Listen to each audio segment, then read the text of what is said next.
السلام عليكم شركتنا waa shirkada la yiraahdo Ras Al Khaimah International Fishing Company ee Imaaraad ku leeyahay ee ka kalluumaysata badaha Soomaaliya waxay ka kalluumaysataa Puntland badda cas iyo badda iyo Indian Ocean-ka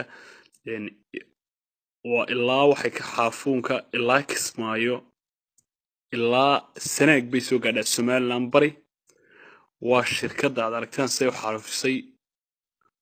waa hindi baa u shaqeyso shaqaalaheeda waxa weeye wad arkaysan kalluun kuma hadhin xabad kalluun dalkii kuma hadhin Soomaaliya iyo Somaliland iyo Puntland intaba u dhamaatay wad arkaysan si loo xalfiyey ee ilaa shacabigii dhagaxii la qaaday xataa wad arkaysan qof damiir leh fiidiyowga hadduu arka ka aamusi maayo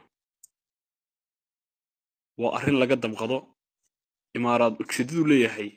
ta ugu yar waa taa inuu saa kalluunkaaga u xalfiyo waa ujeedada ugu yar uu leeyahay iska daa wax kale arrintan waa arrin laga damqado anagu siyaasadaha iyo waxa kale leeyahay hay'adaha nooba dambeysaba laakiin arrintan waa arrin laga damqado